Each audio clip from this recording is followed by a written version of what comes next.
lecture that we have about the first two commandments of the Mosaic law. We have with us today our dear friend, really quite a son to myself. It's Álvaro Mordechai. That he's a Spiritist speaker with talks based on his studies of the Old Testament. He speaks fluently Hebrew, amongst other languages, and studied and learned Jewish laws and customs through years of living in Jerusalem.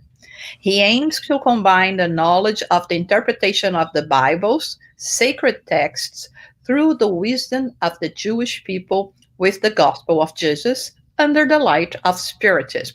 He gives lectures and conferences in Brazil and abroad. Álvaro Mordechai is also a promoter and coordinator of group trips of the humanitarian organization Fraternity Without Borders. So Álvaro has been very active in disseminating Spiritism, in sharing with us all his knowledge about the Old Testament, the Hebraic laws. So today, before we start, we are going to have our prayer, our opening prayer, but we would like also to wish you all a good Easter with your family, even if you are at home like all of us are. Enjoy this time of the year and let us be reminded of Jesus. This is why we celebrate our Easter. So without further ado, let's start our prayer, asking the good spirits to help us in this endeavor of disseminating the lessons that it's going to enlighten our spirits, praying that each and every home may receive the visit of the benefactors, and that our guest speaker today, Álvaro, may be guided, enlightened, and may we learn from him and from the lessons he's going to be sharing with us today. Thank you. Okay, Álvaro, now it's with you. It's a huge pleasure to be here. I know we are a few thousand miles distance, but I'm sure that our hearts are connected in the same meanings, in the same purpose with the Spiritism and learning the Jesus gospel. To start our lecture, first I would start reading a very small part of the gospel according to the Spiritism. In the introduction, where Kardec say to us many points of the gospel, the Bible, and in the writings of the sacred authors are in general unintelligible. Some even appear absurd for lack of a key, which would help in understanding their true meaning. This key is to be found entirely within Spiritism, as those who have made a seriously studied can be convinced, as many more in the future will also come to recognize. Spiritism may be found everywhere in ancient times and every epoch of humanity. We find its vestiges in many places in the form of writings, beliefs, and monuments. This is the reason why, at the same time, it opening new horizons for the future, it's also projecting a no less brilliant light upon the mysteries of the past. So today we're going to talk about the first two commandments of Moses, but by the light of the Spiritism. The idea is that we are going to try to take out the spirit from the letters. And as we know by the psychology, we understand that to go on and to build a new future, we must be in peace with our past. And Emmanuel says to us that we are building a new Christian mentality for a new era. In this way, we must be in peace with the Old Testament, the Gospels, and the understanding all these texts that became unintelligible for a long time. To understand or to start, before starting actually the first two commandments, let's understand that these commandments were written in the book of Exodus. And in this book, we have many symbols.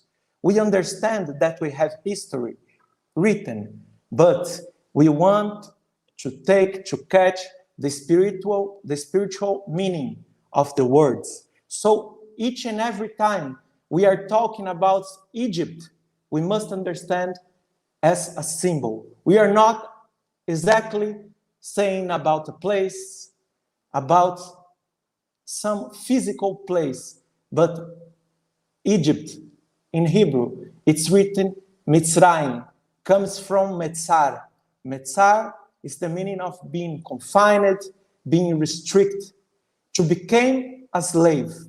And in this way, we understand that every time we are going to talk about Egypt, we are talking about becoming slaves of our human passions. When we are going to talk about desert, it's a place after Egypt.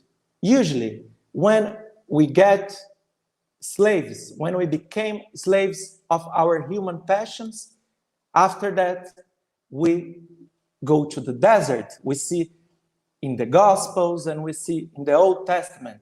So it means that you go to a place that no more the physical world, it's interesting for you. You want to get in touch with God. It's an introspection to yourself, to understand what is happening with you. When we talk about Moses, we are talking about someone that comes to bring our conscience once again in our lives. The 10 plagues we understand very generally as the law of cause and effect.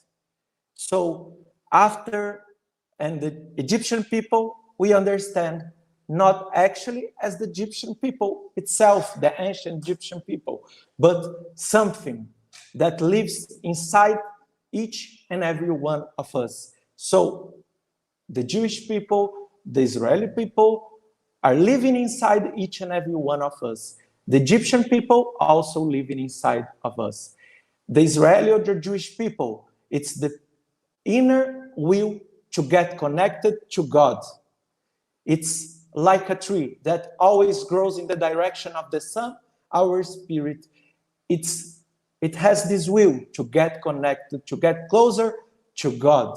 So when we talk about the Jewish people, we talk about this inner will. When we are talking about the Egyptian people, it's the will of getting connected with the physical world, the material world. So it's written that the Jewish people were slaves for 400 years. If we are trying to extract an understanding that it's for our days, that we can read this text with few thousand years ago, and we can understand that the purpose is to bring to our days. So we understand that the Jewish people were slaves. We were, or maybe we still are, slaves of our human passions. 400 years, it's the time that you have many incarnations with all this movement, with all this slavery of your soul, with your soul in your own Egypt, not a land itself.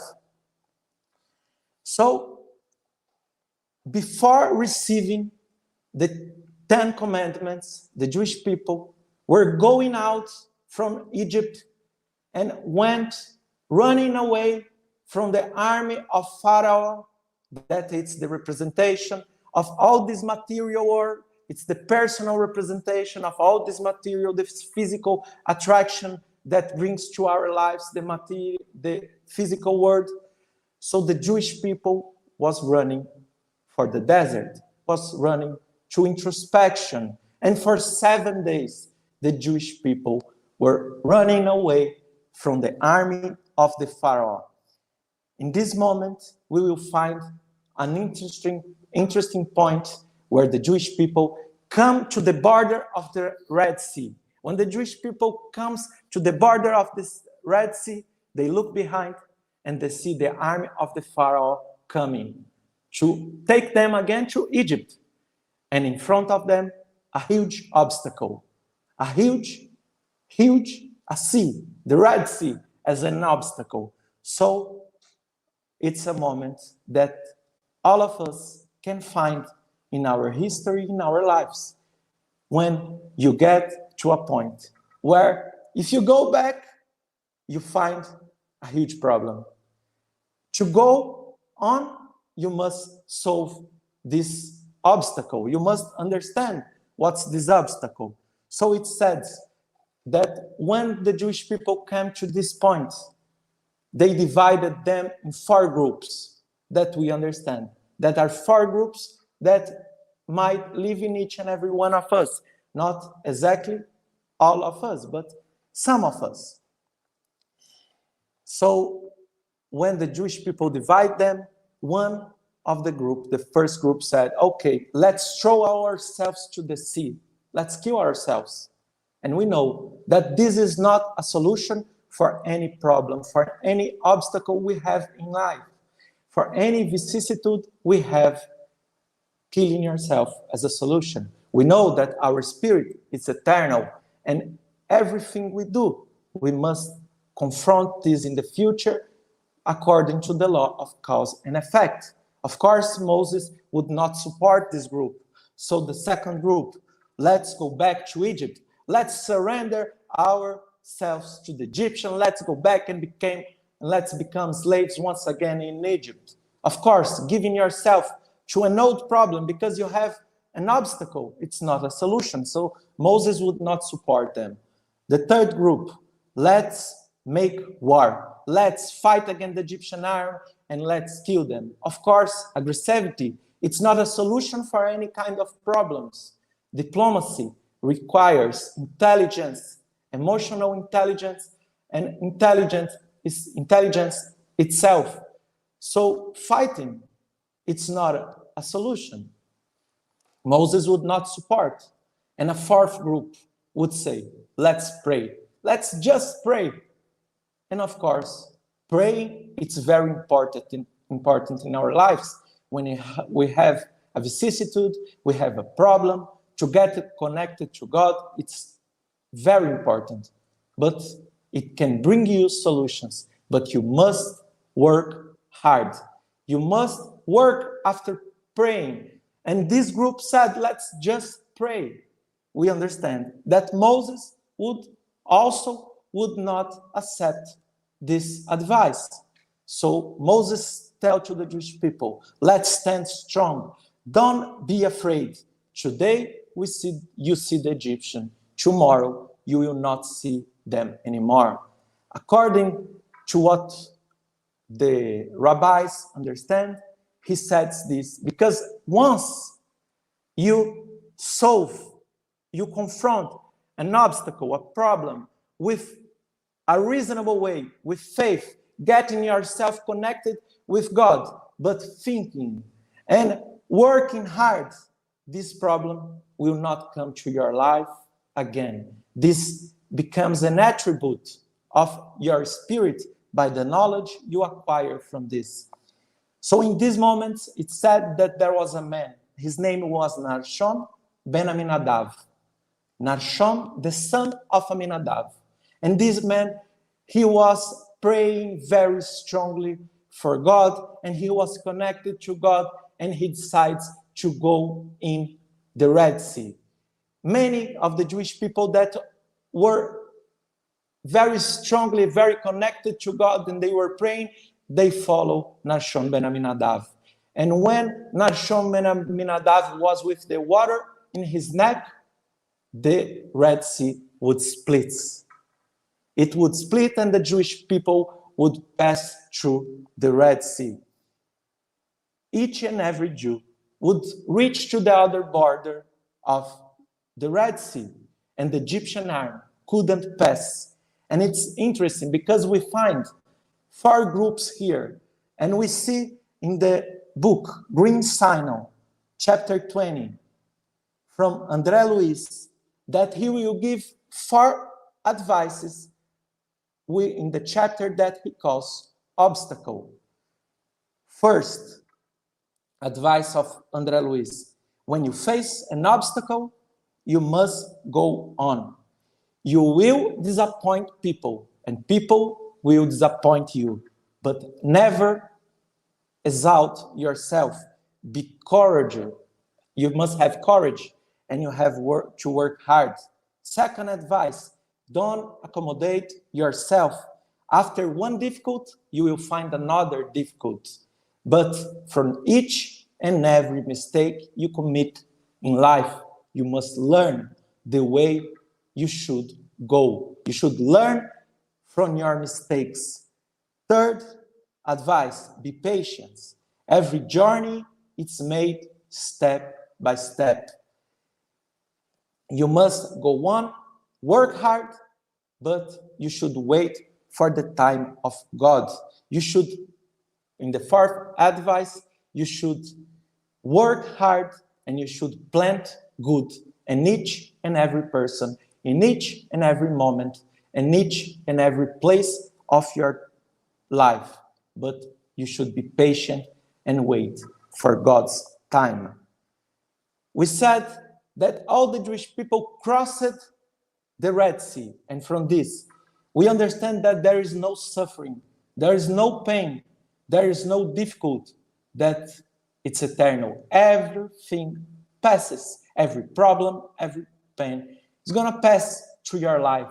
But there's a difference, because part of the Jews came to the other side of the Red Sea with their clothes wet.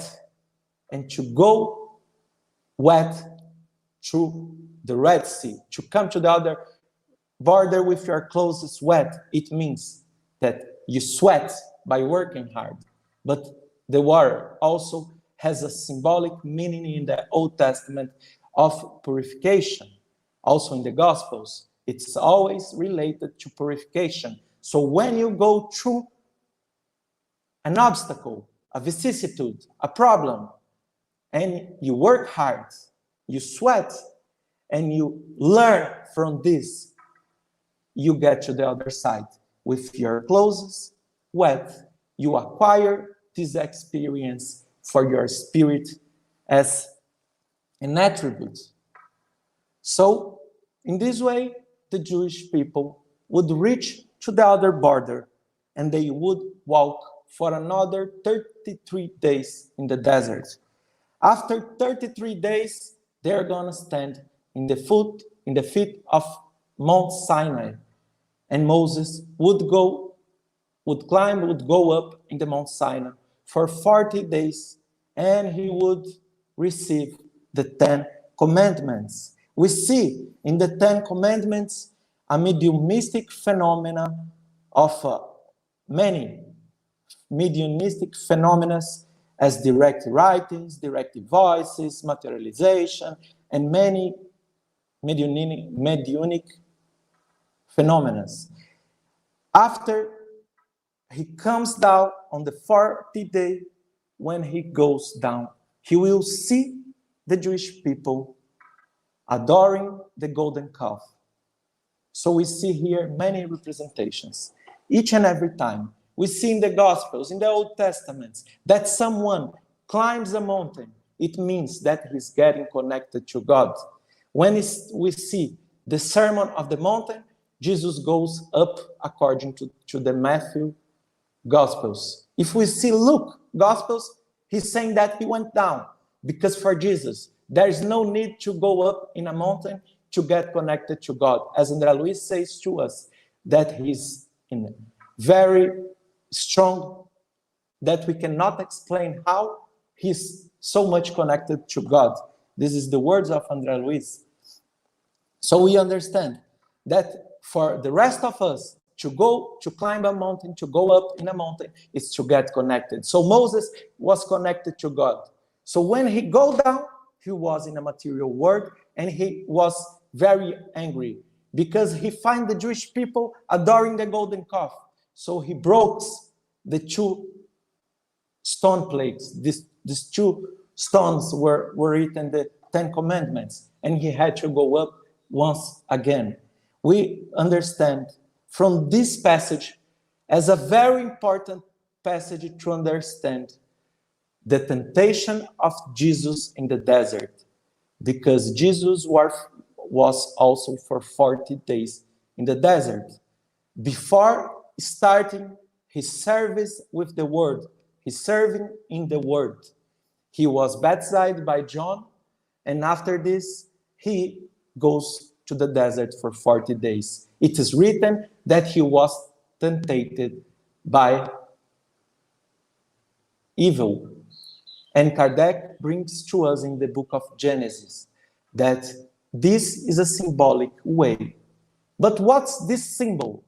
The symbol, it's the same symbol that it was brought in the Old Testament in this passage, that Moses go up and he gets angry. Even when we are connected to God, even when we are serving God in our lives, we get tempted. Jesus was not tempted, but we get the temptation of the material world, not evil, because we know that this is a symbolic way, a symbolic meaning.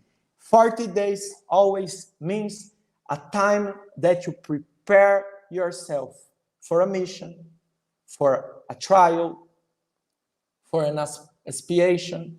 It's a preparation for your life. All of us stays 40 weeks on the belly of our mothers as a symbol, 40, preparation for this world of trials and expiation. So we understand that we are talking about the fragility of us, of the human being, the fragility that we find in the attraction with the material.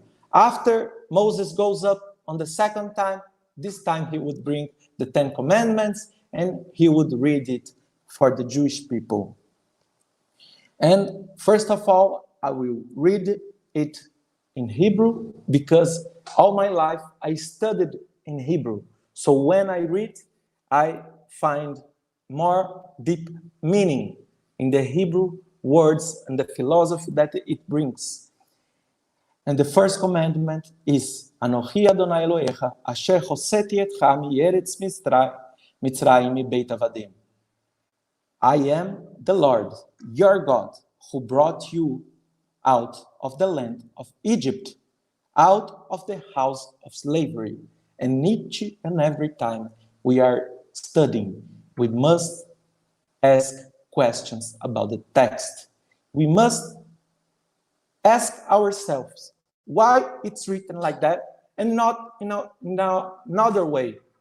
So why it's written that I'm your God that brought you out from the house of slavery, from the house of Egypt, and it's not written I'm your God that created heavens and earth, the universe. Why it's not written that it's more strong? It has a deeper meaning.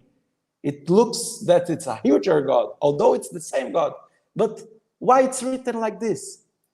First answer, we must understand that 4.5 billion years ago, when God created Earth, we were not viewers of this moment.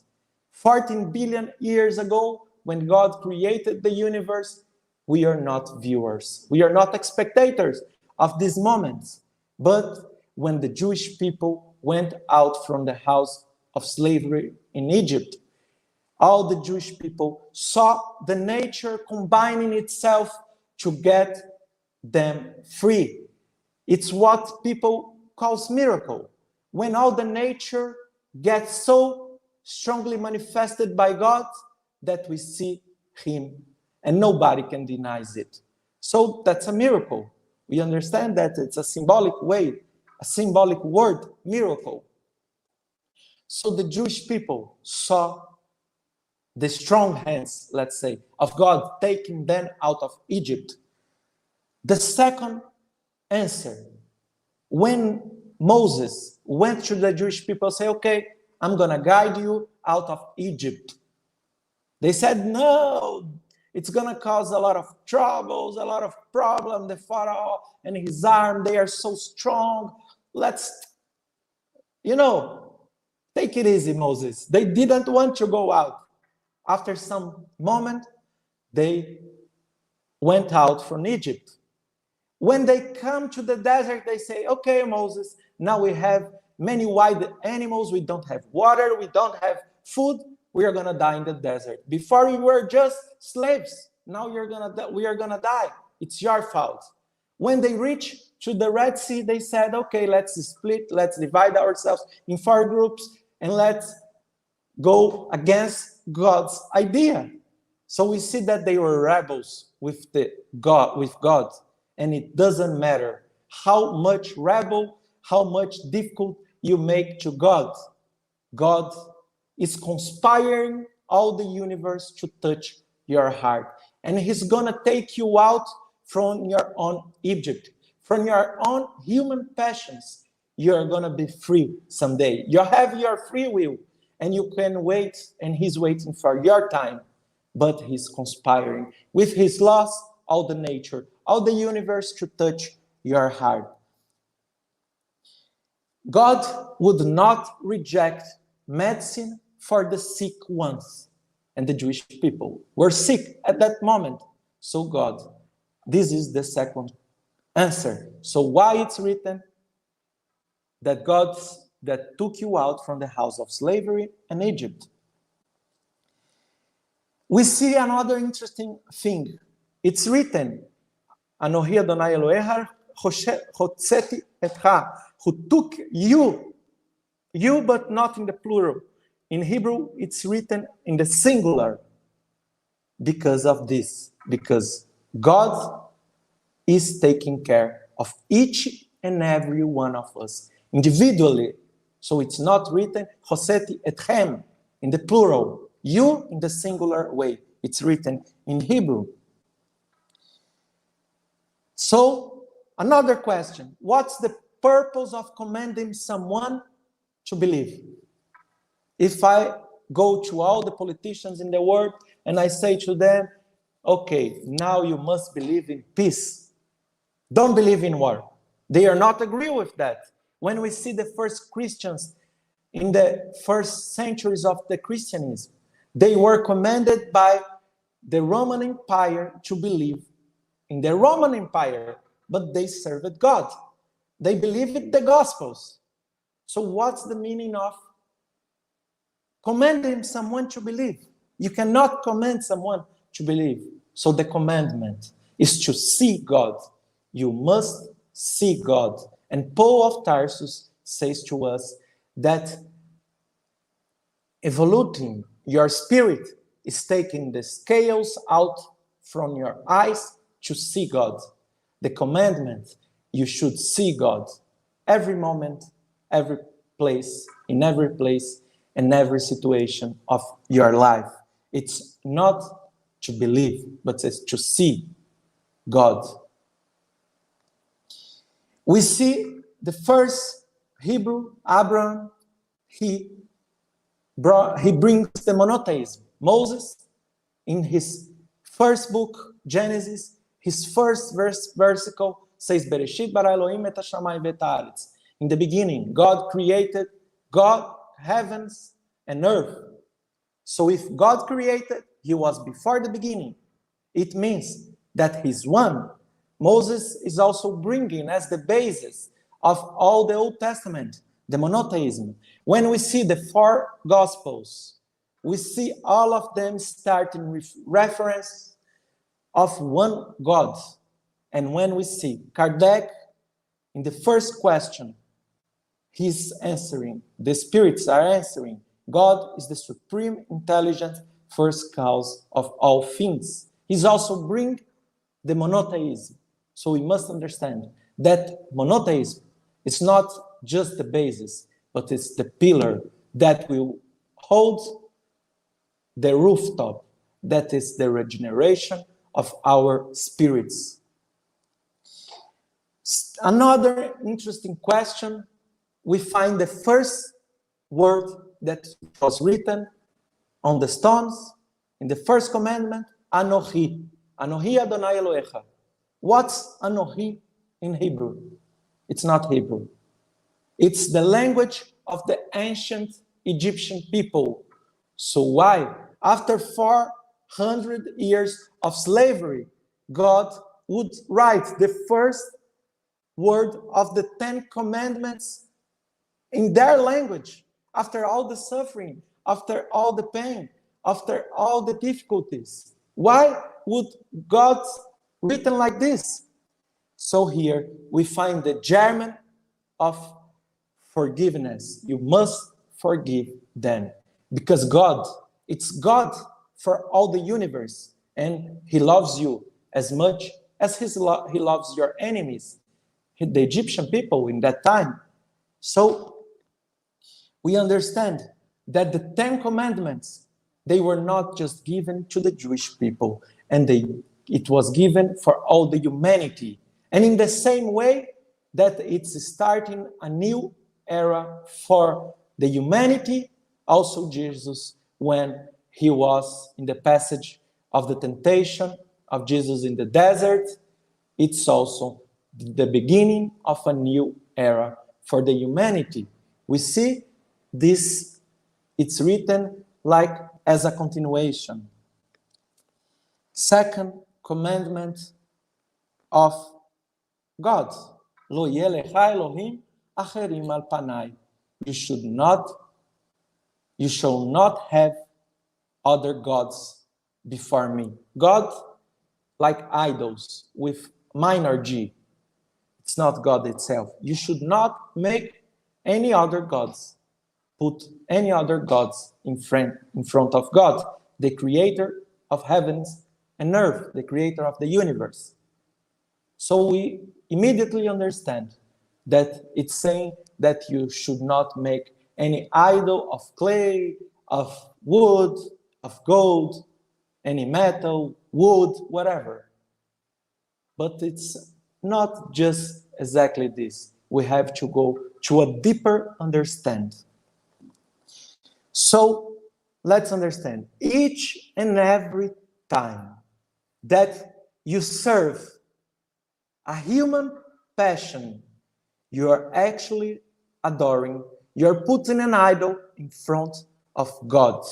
So if you don't forgive your brother, your sister, your mother, your brother of humanity, someone, if you don't forgive him, you are putting all your pride in a not good way. You're putting your pride not in a nice contest, pride, but in a bad contest. You're putting your pride as an idol in front of God, and you are not forgiving others because you are adoring your pride. If you don't see humanity as brothers and sisters, you are putting your egoism as an idol in front of God.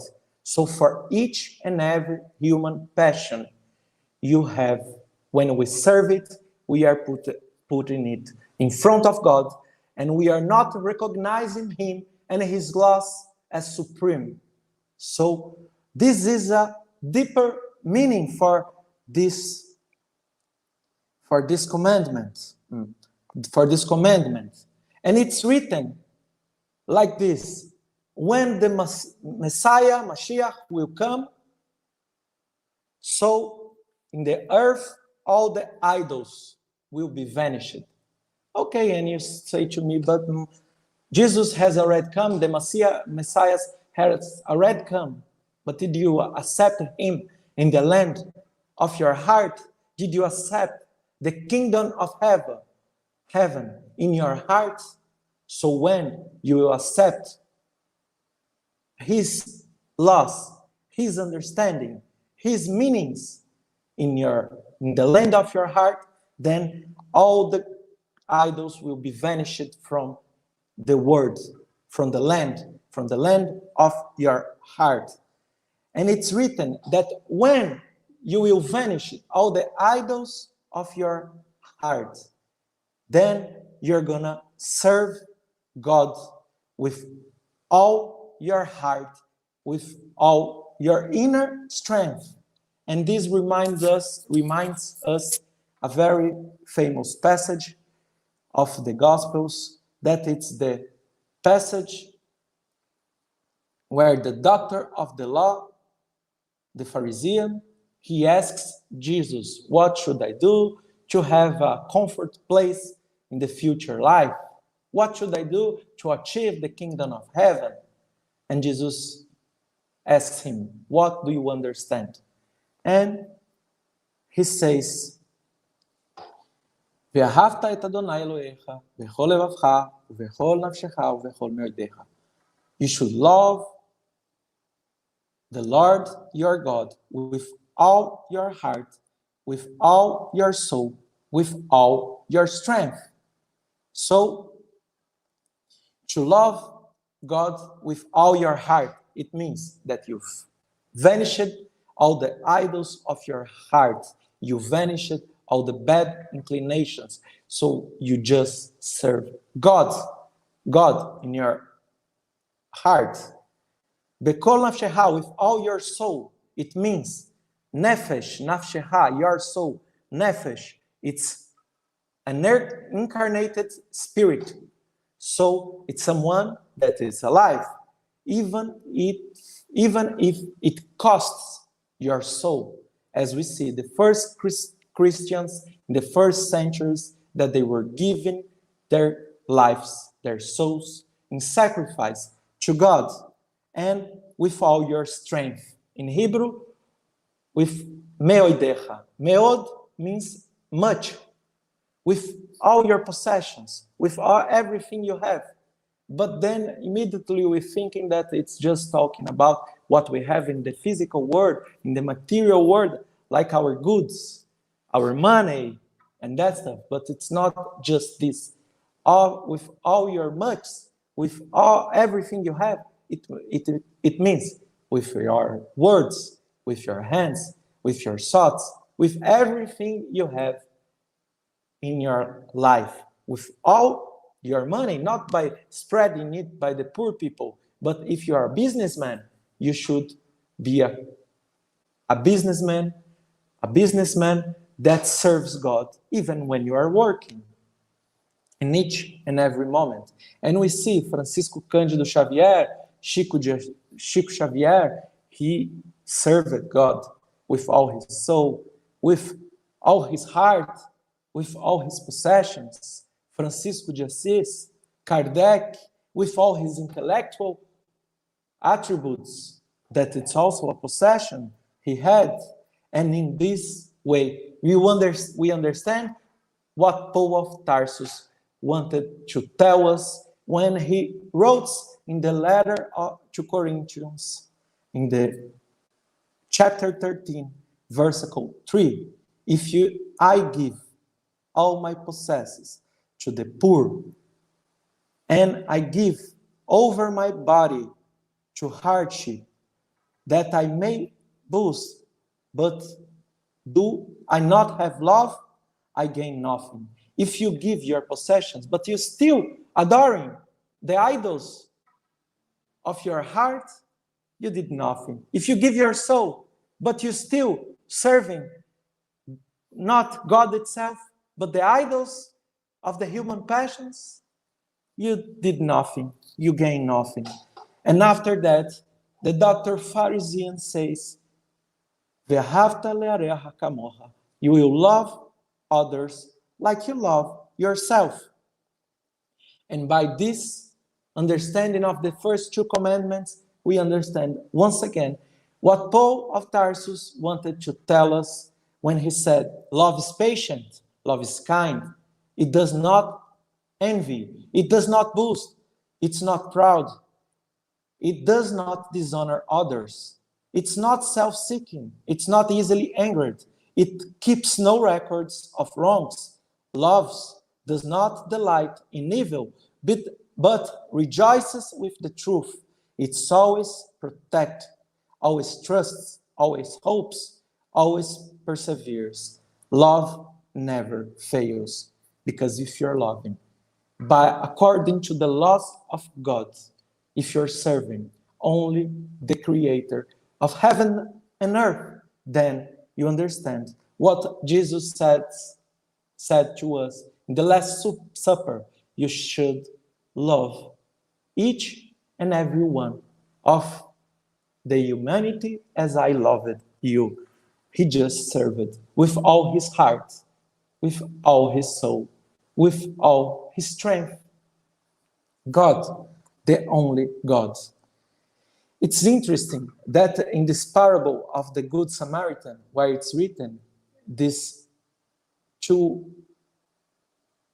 these two things that the doctor of the law said, we see this of being not a knowledge for the doctor of the law.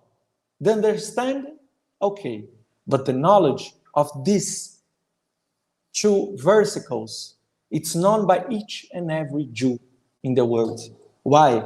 Because according to the Jewish law, you should recite it, you should pray to God saying these words at least 2 times a day, in the morning and in the evening, at night, before sleeping.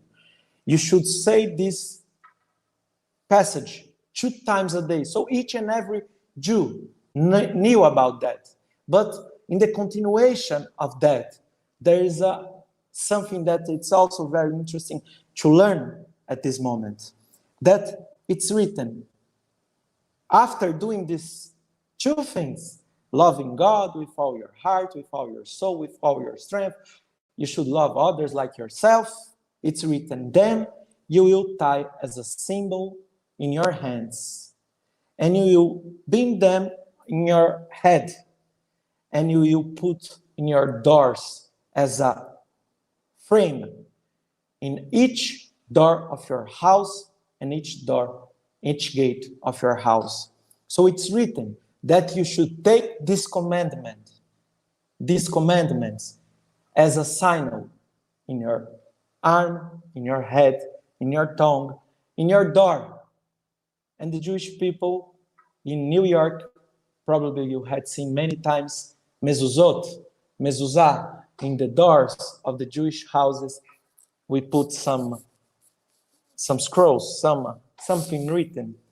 This we learn from this commandment. You should probably also have seen the Jewish people in Israel or in New York, wherever, praying with a black box tied in the head, a black box tied in the arm, and praying, making a sign in the words.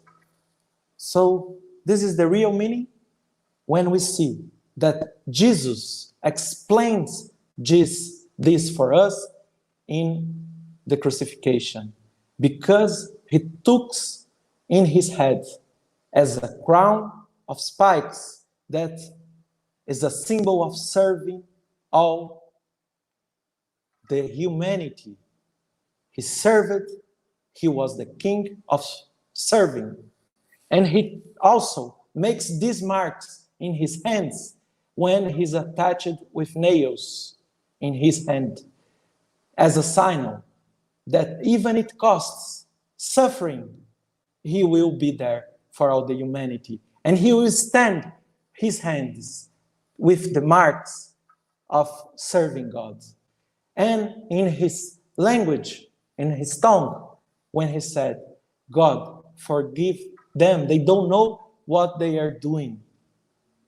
And also in the gates, in the doors, as a mark, because it doesn't matter from where you come from, what you did, if you're bad, if you're wrong, where you are going, the house of Jesus will be always open to serve you, that you're gonna learn from his teachings, the most deeper way of loving with all your strength, with all your heart, with all your soul. So this is the lecture for today. This is what I brought in this Sunday, that we are in Easter. So this is my words for you today. Thank you so much, Alvaro. That was great. I have to tell everyone that this is the first time that Alvaro is giving a talk in English, so which is extraordinary, and you did a wonderful job. And you brought some very interesting material for us to meditate, to things that are not, of course, things that people know quite well. So the details and everything about this passage from Moses and all the four ways, etc., is not something that many people are aware about. But if you don't mind, Alvaro, I'm sure that there are people wondering about your upbringing and what has led you to Spiritism. I met Alvaro, I think, a bit more than 3 years since something ago.